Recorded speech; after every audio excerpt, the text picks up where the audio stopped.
Sí, doctora. Ya, gracias. Voy a compartir.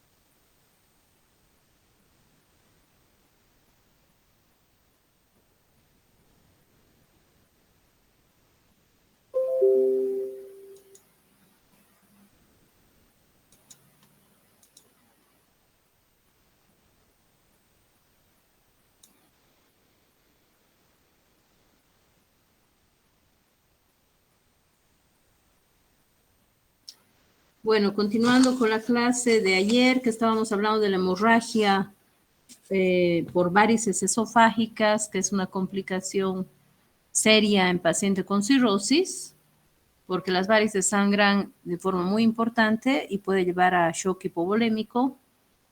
Aquí tenemos un esquema de manejo que nos da la Organización Mundial de Gastroenterología en sus guías. Si quieren también pueden leer, aquí está el link donde pueden encontrar toda la información sobre las guías para el tratamiento de la hemorragia por varices. Entonces, se tiene que reponer el volumen y se le pide al paciente hemoglobina hematocrito como urgente o hemograma si están relativamente bien, pero si está con datos de hipovolemia importante, pues se puede pedir nada más hemoglobina hematocrito urgente, TP y NR, y se procede según el resultado a la transfusión sanguínea. Luego, como habíamos dicho anoche, si es un paciente con ascitis, se tiene que dar antibiótico para evitar que haga una peritonitis bacteriana espontánea. El que más usamos es la ceftriaxona, 1 gramo por día en pacientes que tienen ascitis, cirrosis avanzada. Y luego se le da terlipresina o somatostatina u octreotide. La terlipresina, 2 miligramos cada 4 horas para disminuir la presión portal, para evitar que sangre, estabilizar al paciente y dentro de las 12 horas de que llegó con datos de hemorragia, se realiza una endoscopía digestiva alta para valorar la presencia de las varices y realizar la ligadura de varices. Y si no se tiene ligas, el tratamiento para cohibir el sangrado es la escleroterapia, como ya vimos ayer. Si recidiva el sangrado o es incontrolable, se hace la derivación transarietohepática, el TIPS o el DPPI, que también se dice en español. Y si el sangrado es incontrolable, mientras se espera realizar este procedimiento por un radiólogo intervencionista o la terapia endoscópica, se puede utilizar el balón de Sengstacken-Blaymore como medida transitoria para ganar tiempo durante ese balón, como vimos, se coloca, se insufla los 2 balones, tanto el esofágico como el gástrico, y se puede mantener 24 horas haciendo un taponamiento, cohibiendo el sangrado, pero luego ese paciente tiene que ser trasladado a un centro donde existe endoscopía para proceder a la ligadura de las varices. Otro algoritmo, ante sospecha de sangrado por varices, se estabiliza al paciente, se hace una endoscopía y si se encuentra, además que se pone los somatostatina, octreotide o terlipresina, y si tiene varices esofágicas, se hace la ligadura o la escleroterapia y se mantiene la terlipresina por 5 días más. En caso de que tenga varices gástricas, se procede también a realizar un tratamiento para las varices gástricas. Lo que se utiliza es la inyección de cianoacrilato. Si es que la hemorragia no se controla, entonces se va a hacer los TIPS o se pone el balón de Sengstacken-Blakemore, y si no se puede cohibir el sangrado, pues podría ir a tratamiento quirúrgico, que eso ya, como les digo, es muy raro. En caso de que se controle la hemorragia, posteriormente, para evitar nuevos eventos de hemorragia y para hacer un tratamiento completo de las varices, se hace ligaduras programadas para erradicar por completo todos los cordones venosos que están en el esófago. Y se hace luego un seguimiento, nueva endoscopía en un año, cada año se puede hacer para ver si es que nuevamente tiene varices y si va a requerir nuevas ligaduras. Frente a un paciente que se diagnostica cirrosis y se realiza una endoscopía de primera vez y todavía no tiene varices, se repite la endoscopía en 2 a 3 años. No es que se repita cada 6 meses.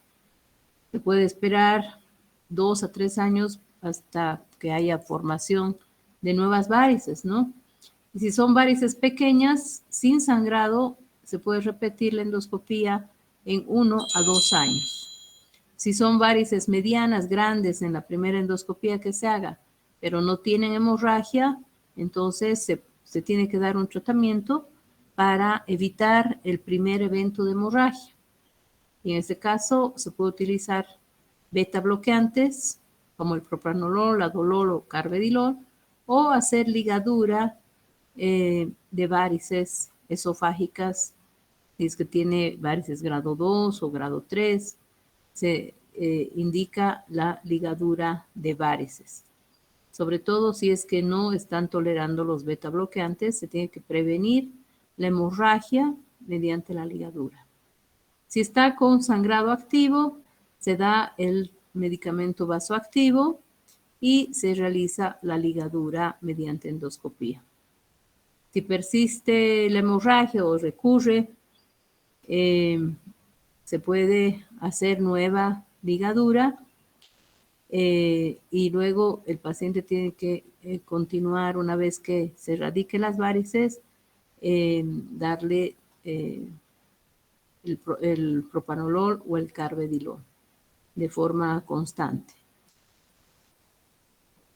Con respecto a las varices gástricas, la reunión de Babeno 6, que es una reunión de patólogos, de personas, de médicos expertos en patología de hipertensión portal.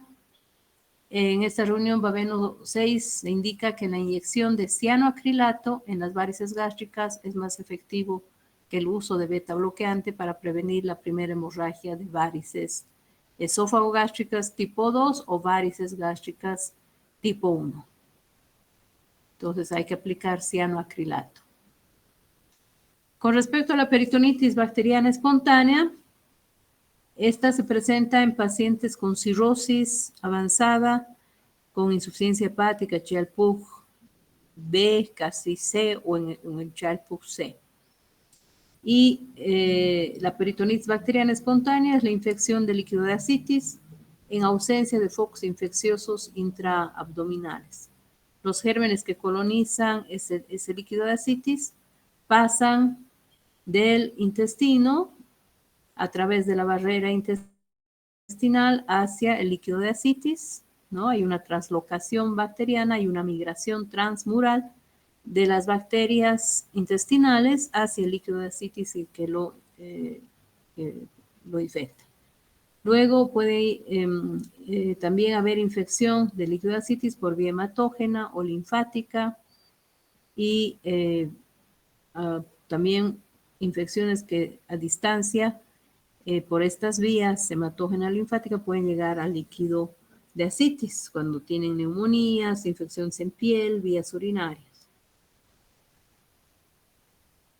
El cuadro clínico consiste en dolor abdominal difuso, van a tener fiebre, van a tener escalofríos, va a haber disminución de los ruidos intestinales, a la auscultación y a la exploración física buscamos el signo de Bloomberg.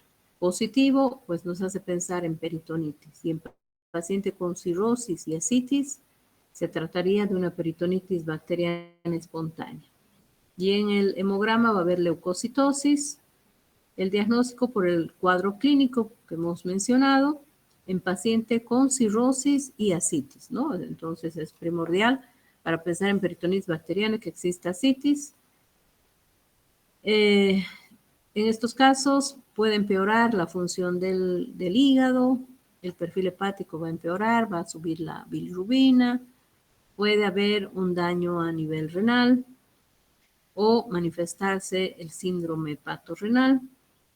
Luego aparece encefalopatía hepática porque la peritonitis bacteriana espontánea es un factor precipitante para que estos pacientes tengan encefalopatía hepática.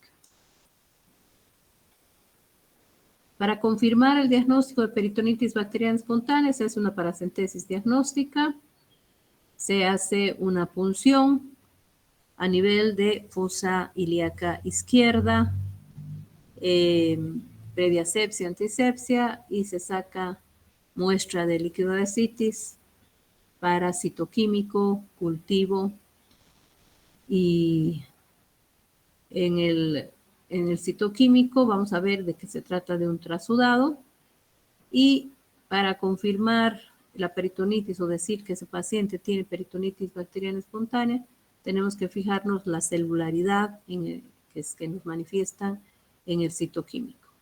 Si hay más de 250 o 250 células por milímetro cúbico con predominio de polimorfonucleares, lo más probable es que tenga la peritonitis bacteriana espontánea. Entonces, ya tendríamos que haber mandado además una muestra para cultivo y el cultivo va a salir positivo para Escherichia coli, es lo más frecuente. Puede haber también Klebsiella, entonces nos dirán en el cultivo qué tipo de bacteria tiene el paciente. Y con eso se confirma de que se trata de una peritonitis bacteriana espontánea. Y el tratamiento es cefotaxima 2 gramos cada 8 horas IV o ciprofloxacina 200 miligramos cada 12 horas IV por lo menos 10 días. Entonces el paciente tiene que quedarse internado. La insuficiencia renal se desarrolla en el 30 a 40% en peritonitis bacteriana espontánea y tiene alta mortalidad. Si son pacientes con una insuficiencia hepática grado C, pueden hacer un síndrome hepatorrenal. Ya son factores, son complicaciones de muy mal pronóstico, la peritonitis bacteriana espontánea, que existe además un síndrome hepatorrenal o que aparezca encefalopatía. Y todo eso lleva a un mal pronóstico con alta mortalidad. El riesgo de la peritonitis bacteriana espontánea puede disminuir con una infusión de albúmina endovenosa a razón de 1.5 gramos por kilogramo de peso corporal dentro de las 6 horas posteriores al diagnóstico y 1 gramo por kilogramo de peso corporal en el tercer día. Entonces, si tenemos un paciente con cirrosis, tenemos que darle antibiótico y además es bueno darle una infusión de albúmina para que recupere y no entre en un síndrome hepatorrenal.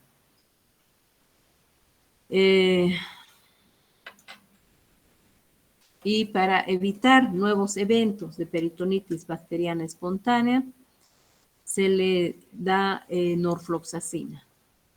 Más aún, si es que en el líquido de ascitis por el citoquímico se ve de que tiene proteínas menores a 1 gramo por decilitro.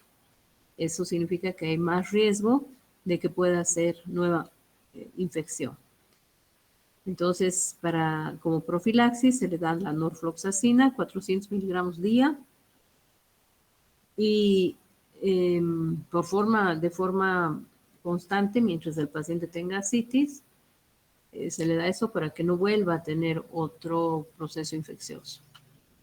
O se le puede dar ciprofloxacina, 750 miligramos, como dosis única, de forma semanal. Bueno, hablando del síndrome hepatorrenal, es otra complicación donde va a haber una insuficiencia renal funcional aguda en un paciente con una insuficiencia hepática avanzada o una insuficiencia hepática aguda. La mortalidad es del 90 a 95%.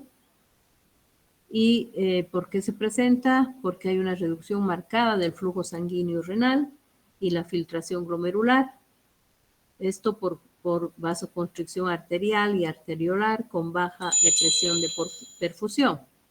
Entonces no hay una buena llegada de flujo sanguíneo al riñón y esto hace de que entre en un problema renal que en realidad es de tipo funcional, no es propiamente estructural del riñón, ¿no?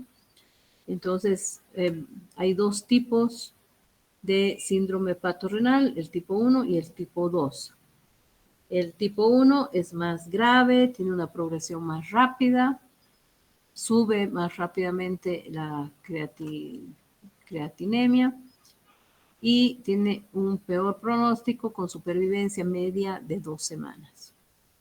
La de tipo 2 es más larvada, hay una disminución de la función renal de forma moderada, con una creatinina sérica menor a 2.5 miligramos por decilitro. Van a tener estos pacientes pueden tener ascitis con pobre o mala respuesta a los diuréticos y cuando es un síndrome hepatorrenal de tipo 2, la supervivencia media es de 6 meses. Es de muy mal pronóstico, pero de todas maneras la tipo 2 todavía pueden mantenerse unos meses. La de tipo 1 es más agresiva y generalmente el paciente fallece en pocos días.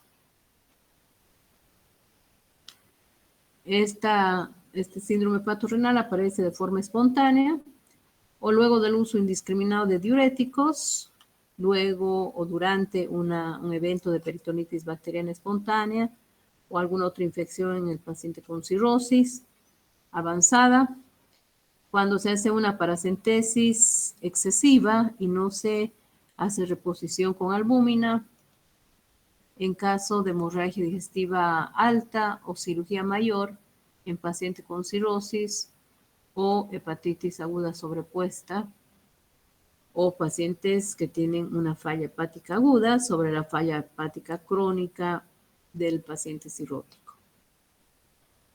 El cuadro clínico se caracteriza porque aparece la oliguria con diuresis de menos de 500 ml en 24 horas.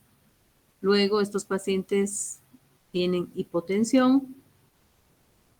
Esos son los 2 elementos característicos que nos tienen que hacer pensar de que ese paciente está entrando en un síndrome hepatorrenal.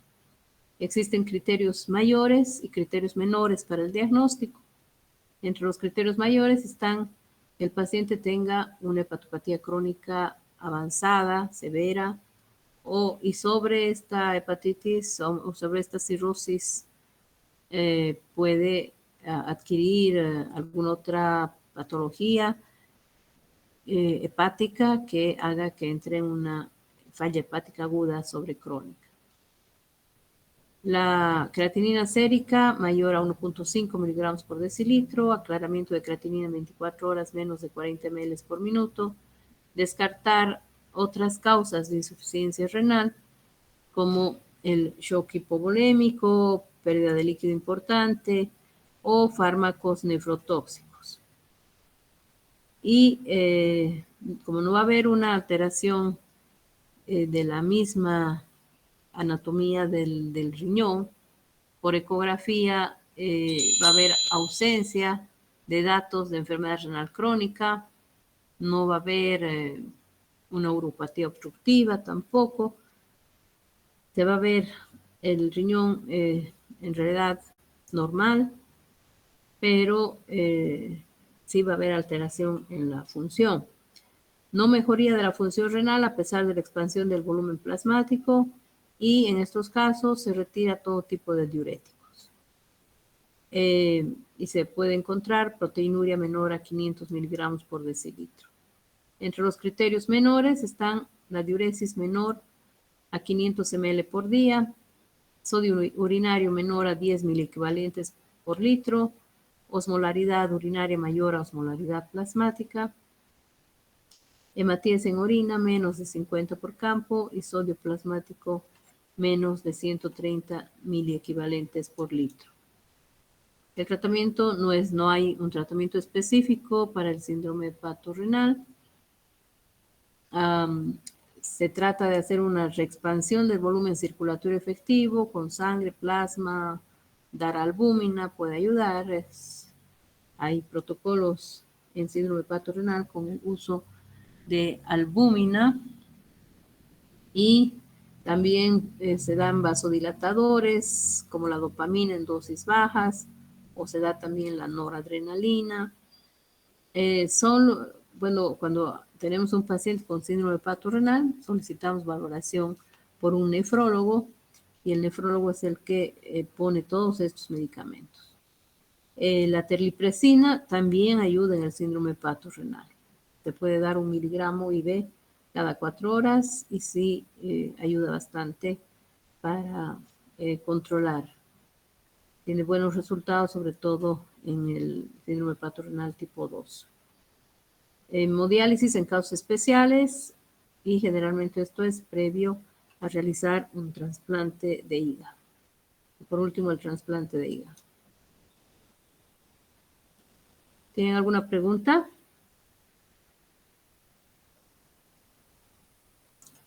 Bueno, con eso terminamos la patología de cirrosis, complicaciones, y ahora vamos a entrar a ver lo que es el carcinoma hepatocelular. Que el carcinoma hepatocelular corresponde al 80-90% de tumores hepáticos malignos y es la cirrosis la principal patología que predispone a que aparezca un hepatocarcinoma. Entonces van a tener los pacientes con hepatocarcinoma en un 90% tienen cirrosis y se relaciona este hepatocarcinoma también con la presencia de una cirrosis por virus B, por virus C o en una cirrosis por alcohol. Es más frecuente en ellos, hay que monitorizar para ver si es que no hay datos de hepatocarcinoma en este tipo de pacientes que tienen hepatopatía crónica por virus B, virus C o por alcohol. Pero de todas maneras, cualquier tipo de cirrosis es un factor predisponente para que haya un hepatocarcinoma. ¿Y cómo se detecta el hepatocarcinoma en estos pacientes que tienen cirrosis? Realizando ecografía abdominal cada 6 meses, ¿no? Se aconseja realizar esto y también cada 6 meses solicitar alfa-fetoproteína. Si estuviera aumentada, pues ya nos hace sospechar que tenga un hepatocarcinoma, entonces habrá que ver la ecografía o hacer, si es que hay una alfa-fetoproteína alta, hacerle una tomografía o una resonancia magnética con contraste. Esta resonancia magnética con contraste es más sensible que la tomografía, pero también la tomografía nos ayuda. Con contraste también, ¿no? Con contraste. Muy útil para distinguir entre la resonancia magnética, es útil para distinguir entre hiperplasia adenomatosa, o también hemangioma cavernoso. Cuando sospechamos hemangioma, también se puede pedir tomografía con contraste trifásico, ¿no? El trifásico nos muestra, nos diagnostica mejor esta alteración vascular en el hígado, el hemangioma. Entonces hay que hacer el diagnóstico diferencial del hepato CA con estas alteraciones. Y por último, se puede hacer, para confirmar completamente, una punción una punción y también pues una punción aspiración con aguja fina guiada por ecoendoscopía o por ecografía o por TAC, pero también se puede hacer una biopsia, no solamente una punción aspiración, se puede hacer también una biopsia hepática. Para el hepatocarcinoma tenemos la clasificación de Okuda, que en el estadio 1 el tumor ocupa menos del 50% del volumen hepático, no tienen ascitis y la bilirrubina es inferior a 3 miligramos por decilitro con una albúmina todavía mayor a 3 gramos porque todavía hay una buena función hepática, pero la supervivencia media es de 1 año. En el estadio 2 no se cumplen 1 o 2 de las características del estadio 1. La supervivencia media es de 3 meses. O sea, puede tener hipoalbuminemia, puede tener bilirrubina más alta, puede tener más ascitis. Y el estadio 3 no se cumplen 3 o 4 de las características del estadio 1. En este caso, la supervivencia media es menor a 1 mes. El tratamiento, si se tienen tumores pequeños y no hay invasión a otros órganos o al mismo hígado, no se ven metástasis, se puede hacer resección quirúrgica o se puede hacer un trasplante de hígado. Si son tumores únicos menores a 5 centímetros, como únicos, se puede inyectar dentro de este tumor alcohol etílico o hacer un tratamiento con radiofrecuencia. Lo que va a llevar a una necrosis completa de la lesión y a una supervivencia mayor al 70% a los 3 años. En caso de estadio intermedio, tumores multinodulares sin invasión vascular ni extrahepática, la quimioembolización transarterial con fluoroacilo, ciclofosfamida o adriamicina también puede tratar este tumor. En estadio avanzado, tratamiento quimioterápico con sorafenib. Esto maneja ya el oncólogo, ¿no? Una vez que tenemos por el diagnóstico o con un marcador, con un alfa-fetoproteína positiva y tenemos estudios de imagen como la tomografía o con la resonancia magnética nuclear con contraste y se ve que hay una lesión en el hígado, pues eso ya maneja también el oncólogo. Y puede darle quimioterapia, puede hacerle la radiofrecuencia.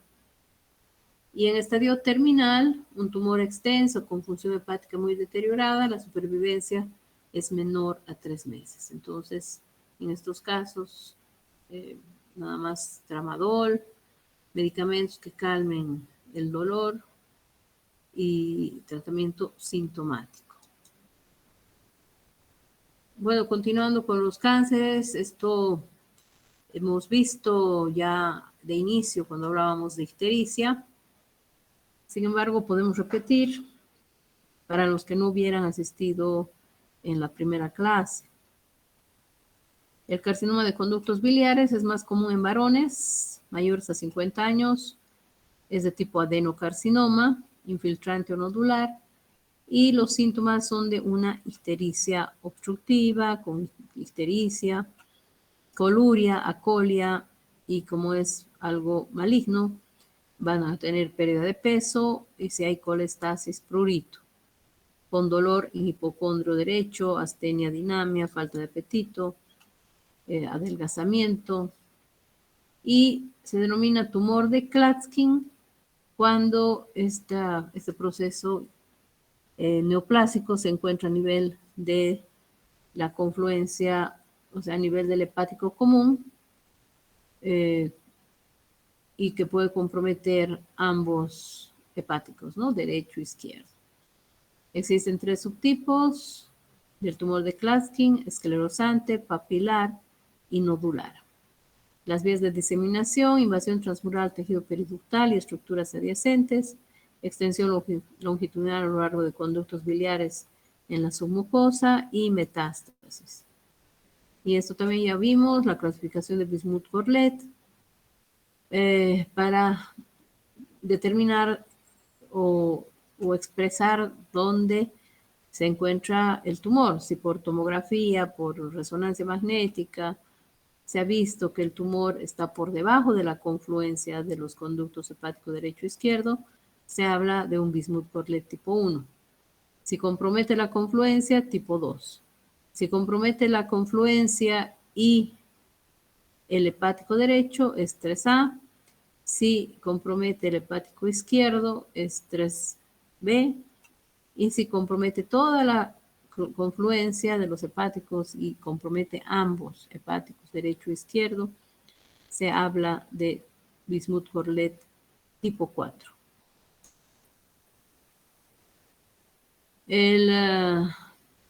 También nos da un síndrome histérico obstructivo que se determina tanto por clínica, por laboratorio, por ecografía y por RCP. En la RCP lo que se va a ver va a ser una estenosis, un estrechamiento a nivel de la bifurcación, ¿no? O sea, de la confluencia de los hepáticos. Y se puede hacer también una colangioscopía,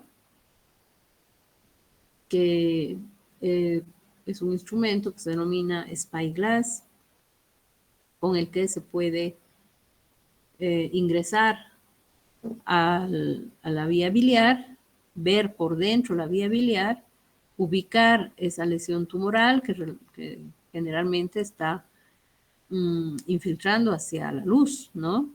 Y por lo tanto va a haber estenosis, y con este instrumento se puede ver bien el tumor, en qué lugar está, y tomar muestras, tomar biopsias. Hay que tomar varias biopsias y con eso pues ya se tiene el diagnóstico establecido histopatológico de tumor de Klatskin. El tratamiento quirúrgico, o si es paliativo, endoprótesis biliar, pronóstico malo, sobrevida a 5 años, menor a 30%. Y aquí vemos este tumor que está comprometiendo debajo de la confluencia y los hepáticos derecho e izquierdo. Y se le pone estas prótesis que son plásticas. Es una que va hacia el hepático derecho, otra que va hacia el hepático izquierdo, y con eso drena la vía biliar y hay menos riesgo de que llegue a tener colangitis. Y también tiene este paciente cálculos en el colédoco que se lo han extirpado. De ampolla de Batter, que también se llama ampuloma, más común en varones mayores de 50 años, que puede ser un ampuloma ulcerado, infiltrante, polipoide, e histopatológicamente es un adenocarcinoma. Ictericia obstructiva como manifestación, y si es que hay fiebre, hay escalofrío, hay que pensar que está haciendo una colangitis. Y el diagnóstico es hacer una duodenoscopía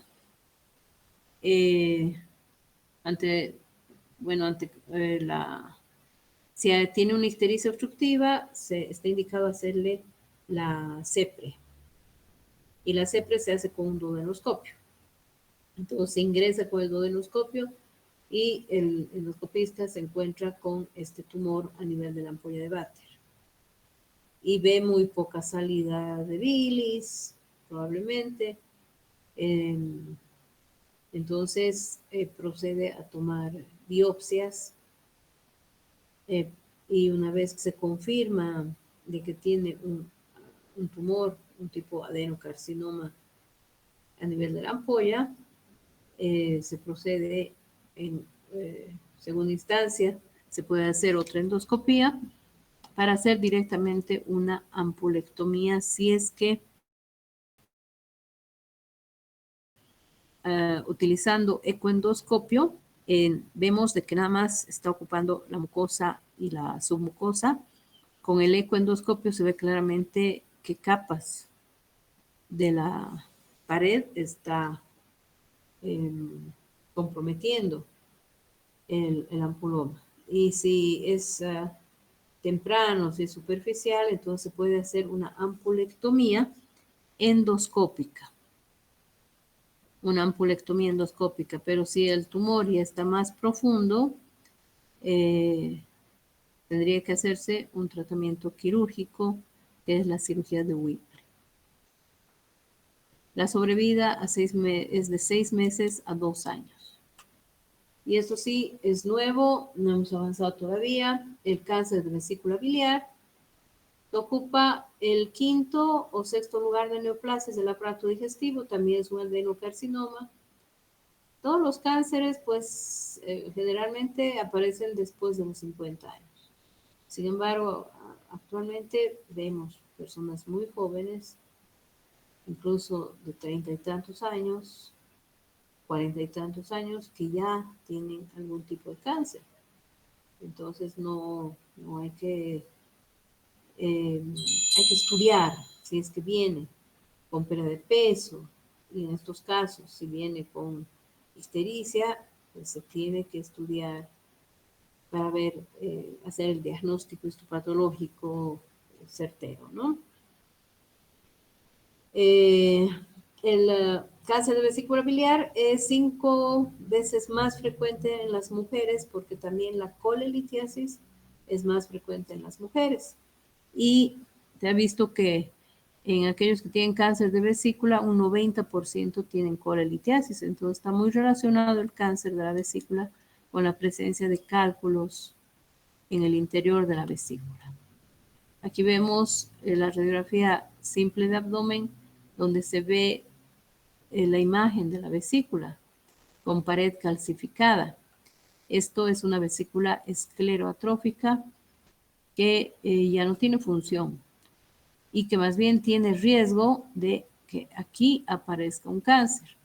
Entonces, la vesícula en porcelana o escleroatrófica se asocia en un 25% a cáncer de vesícula. La irritación crónica por los litos en estas vesículas que tienen varias piedras, la presencia de los ácidos biliares y del colesterol pueden causar esta irritación a nivel de la pared, y cualquier irritación crónica termina en metaplasia, displasia y cáncer. Aquí también vemos esta ecografía donde hay múltiples cálculos que dan sombra sónica. Casi no se ve la luz porque son múltiples cálculos pequeños que son muy peligrosos, ¿no? Porque causan procesos inflamatorios crónicos en esa vesícula, y también son peligrosos porque pueden salirse de la vesícula, pasar al colédoco y causar coledocolitiasis o una pancreatitis. Y aquí vemos que la sombra sónica es sumamente grande porque es una vesícula sin luz, está calcificada, es una vesícula esclerotrófica que se ve en una radiografía simple de abdomen, y también por ecografía se determina que es una vesícula esclerotrófica con gran riesgo para hacer cáncer. El diagnóstico preoperatorio del cáncer de vesícula es menos del 20% de casos. Los síntomas de colecistitis crónica, que cuando come algún colecistoquinético presenta dolor abdominal que luego pasa, ¿no? Y cuando come otra vez algo con grasa, Nuevamente tiene pequeños dolores que con un poco de dieta pasa. Estas alteraciones de dolores crónicos, cólicos en el hipocondrio derecho, con una vesícula que tiene muchos litos o que tiene una vesícula esclerotrófica, pues es para realizar colecistectomía. Y de esa manera se evita que progrese a un cáncer de vesícula. Un tercio de los pacientes no tienen síntomas. En fase avanzada vamos a tener, ya va a haber compromiso incluso de vías biliares, o puede tener metástasis en hígado, entonces van a tener ictericia y pueden tener masa palpable en hipocondrio derecho. 50% con cáncer de vesícula avanzada mueren a los 3 meses del diagnóstico y 10% sobreviven al año. El tratamiento del cáncer de vesícula es la colecistectomía. Bueno, aquí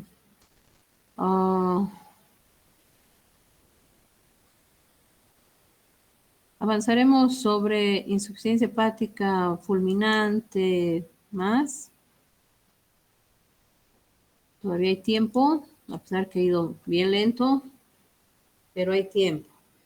Entonces vamos a hablar de lo que es la insuficiencia hepática aguda o hepatitis fulminante, que está en relación a complicaciones que presentan los pacientes que tienen hepatitis virales, que pueden hacer en porcentajes muy bajos, ¿no? Menos del 1% o tal vez 1%. Por ejemplo, en la hepatitis B existe más riesgo y puede llegar a ser una hepatitis fulminante con una falla hepática aguda, que en realidad es muy difícil de controlar, de revertir, y el paciente fallece en un 90% de casos, a no ser que se haga trasplante de hígado. Esta insuficiencia hepática aguda es un trastorno de inicio súbito, intenso, donde va a haber una necrosis hepatocelular masiva, difusa, que se manifiesta con ictericia, y un dato de mal pronóstico y de que está entrando en una falla hepática, una insuficiencia hepática aguda, es la presencia de encefalopatía hepática. Paciente que tenga una hepatitis viral, por ejemplo, o una hepatitis alcohólica aguda, si presenta encefalopatía hepática o presenta TP muy prolongado, quiere decir que está entrando en una falla hepática aguda porque el hígado no está produciendo protrombina y el pronóstico pues en ellos es malo. ¿Por qué se produce la encefalopatía hepática en ellos? Principalmente por edema cerebral. Esta insuficiencia hepática de forma aguda, ¿no? Luego pueden tener alteraciones hidroelectrolíticas, hipoglicemia, hipoxemia multifactorial. El hígado puede estar pequeño y a tener ascitis, coma profundo y muerte. Tiene mortalidad de por lo menos 90%. Y aquí ven todas las causas de una falla hepática aguda.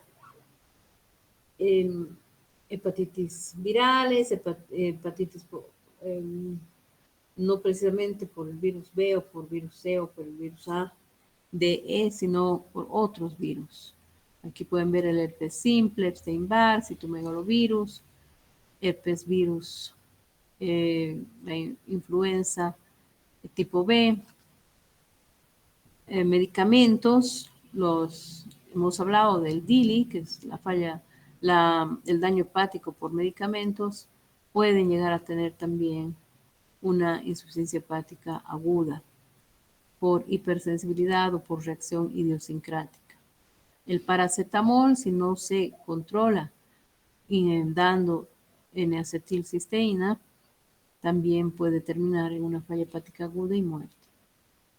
Algunos antibióticos que se dan de forma crónica, la isoniazida, nitrofurantoína, los que necesitan tomar este anticonvulsivante, la fenitoína, también pueden hacer daño hepático o una insuficiencia hepática aguda. Entonces, a este tipo de pacientes se les tiene que hacer monitorización del perfil hepático y monitorización clínica frecuente. También algunos hongos, el hígado graso agudo del embarazo, el síndrome de HELP en pacientes embarazadas, insuficiencia cardíaca derecha, isquemia, leucemia, metástasis, muchas patologías, enfermedad de Wilson, pueden llevar a una insuficiencia hepática aguda. El pronóstico es malo y mucho más malo si son pacientes ancianos o niños, bebés, ¿no? Hay que buscar la causa, tratar también la causa y si tienen una encefalopatía grado 1, la sobrevida es del 70%, pero si entran en una encefalopatía hepática grado 4, la sobrevida es del 18%. Si tiene bilirrubinas sumamente altas, eso es de muy mal pronóstico. Está más de 18, la mortalidad llega a ser de 80% o más. Con respecto al TP, si tenemos un TP mayor a 20 con INR prolongado, también hay riesgo de muerte en más del 80% de estos pacientes. Y esto nos tiene que servir para avisar a la familia. A la familia se le tiene que avisar de que el paciente está pues con una insuficiencia hepática aguda, que tiene un pronóstico pésimo si no se hace un trasplante de hígado. Y que lo más probable es que pues, le vaya mal.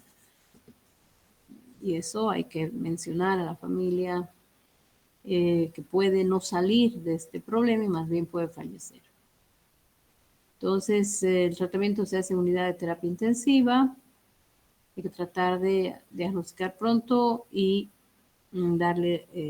pasarlo a terapia intensiva para un control cercano.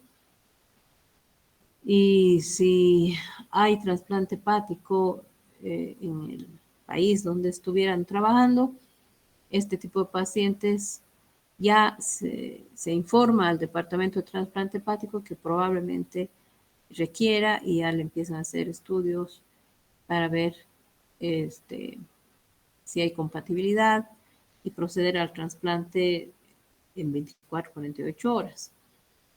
Se debe suspender el agente causal, aspectos generales, corregir el trastorno metabólico, la hipoglicemia, la falla renal, coagulopatía, hemorragias, encefalopatía hepática, edema cerebral. Tratar infecciones bacterianas, evitar hepatotóxicos, hipnóticos y la exsanguinotransfusión. La plasmaféresis en realidad no han tenido resultados satisfactorios. Y por último, el trasplante de hígado. Bueno, aquí terminamos.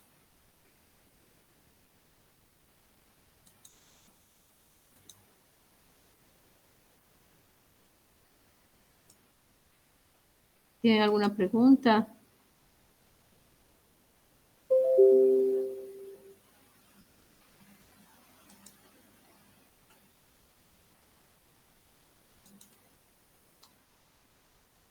Si no tienen preguntas, nos despedimos, pero antes me tienen que decir, mañana hay elecciones y es de docentes y alumnos, ¿no? Entonces, supongo que no va a haber clases. O vamos a realizar clases. Han pasado un comunicado que les debió llegar a ustedes, donde dice que se suspenden las actividades académicas el día viernes, pero, a ver, creo que, en razón de la realización de elecciones y con el propósito de permitir la participación de docentes y estudiantes en dichos comicios, se dispone tolerancia en clases y actividades académicas para mañana viernes 28 de junio en las unidades académicas donde se efectúen las referidas elecciones. Ahora, las elecciones son en el día. Entonces, pasamos nomás. Ustedes díganme si van a estar presentes. Yo puedo dar, si ustedes me dicen.